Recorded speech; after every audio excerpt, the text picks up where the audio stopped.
تو اندر جائے گا، یہ آپ کھل کر کہیں، کھل کر بات کریں. دیش چلاتے ہیں آپ لوگ، بڑی بڑی ایجنسیاں لگی ہوئی ہیں، سب کو معلوم ہے.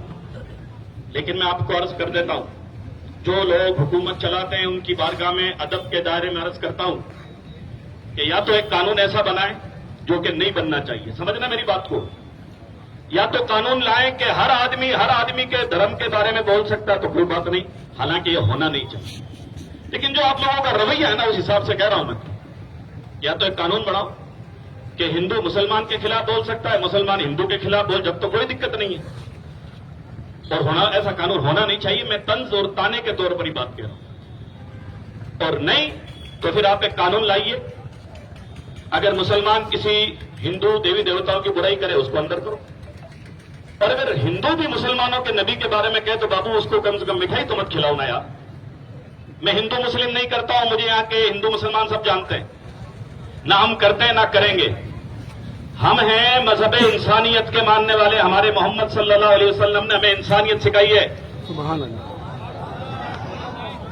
اگر یہاں میڈیا کے کوئی لوگ کھڑے ہوں تو میں ان کے ذریعے ایک پیغام پہنچانا چاہوں گا کہ میڈیا والے پپو آپ ہیں ببلو ابھی، آپ کو ہمارے دین کے بارے میں کیا پتا؟ جو مسلمان گھر ہیں یہی دین کے بارے میں نہیں جانتے ہیں، تو میڈیا والوں کو کیا پتا ہمارے دین میں کیا اور کیا نہیں ہے؟ یار دیش میں رہتے ہو، دیش کی غریبی کی بات کرو نا.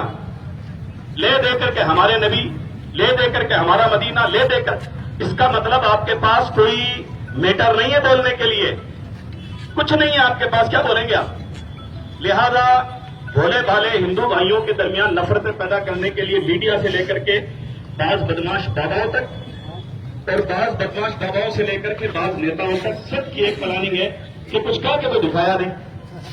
ودیش جیسی روڈیں نہیں بنا سکتے، ودیش جیسی بجلی نہیں لا سکتے، گوروں کی جیسے کہ معاملات کر نہیں سکتے تو لڑاؤ. یہ ایک پلان بچا آخری، یہ آپ کر رہے ہیں، یہ ٹھیک نہیں ہے. آپ دیش چلاتے ہیں. میں آپ کو ایک چیز بتا کر کے اپنی بات ختم کرنا چاہوں گا، اور مسلمان نوجوانوں سے کہنا چاہوں گا، صبر و استقلال کا دامن پکڑیے.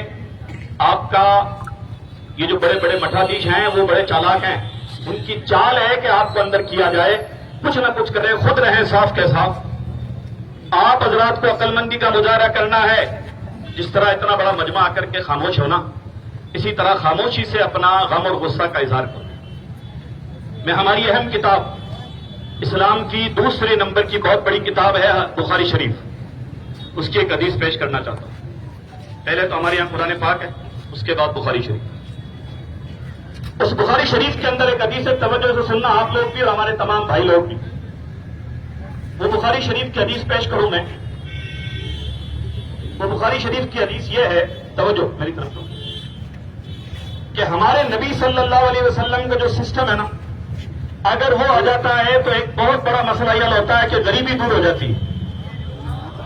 لیکن یہ کرنی نہیں ہے نا، یہ کریں گے تو پھر میرے پاس کون آئے گا؟ درود شریف پڑھ لیں گے.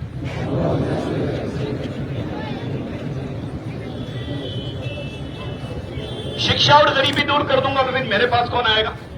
یہ. لیکن ہمارے نبی نے، حضرت محمد صلی اللہ علیہ وسلم نے چند مہینوں میں، چند سالوں میں ایسا ماحول بنایا تھا مدینے میں. اور یہ بات میں مسلمانوں آپ سے کہہ رہا ہوں کہ آپ ان کا نام بھی لیتے ہیں، آپ کی چیز کے پاس یہ چیزیں کیوں نہیں ہے؟ خالی نعرے لگانے سے، نعت پڑھنے سے پروف نہیں ہوتا. آپ عاشق رسول ہے، کر کے دکھانا پڑتا ہے کہ میں نے حضور کے لیے یہ کیا ہے.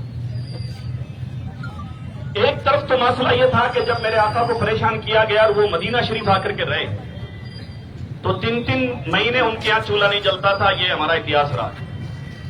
لیکن جب انہوں نے امیر اور غریب سب کو اکٹھا کر کے فرمایا اپنے اپنے حصے کی مدد کرو انسانیت کے لیے، جس کو بیت المال کہتے ہیں، بیت المال بنا. اور اس کے بعد وہ نقشہ پلٹا، توجہ، کہ میرے آقا سے کہا گیا یا رسول اللہ بحرین فتح ہوا ہے اور سب سے زیادہ خزانہ وہیں سے آیا. آپ جانتے ہو ہمارے نبی نے کیا کہا؟ ہمارے نبی نے فرمایا ہمارا بیت المال، یعنی ہمارا جو فنڈ ہے، ہمارا جو چیریٹی کا جو سینٹر ہے، وہ فل بھرا ہوا ہے. اس سارے مال کو روڈ پہ ڈلوا دو باہر چوک میں. بولو اللہ اکبر. اللہ اکبر. اکثر تقریروں میں جاتا ہوں تو کہتا ہوں آج کے کیا امریکہ کے وت منترالے کے پاس یہ طاقت ہے، پاورفل ہے نا بھی. بولو کیا آج کا امریکہ کا وت منترالے بات کہہ سکتا ہے کہ یہ وت منترالے بھرا ہوا ہے روڈ پہ ڈلاؤ؟ نا،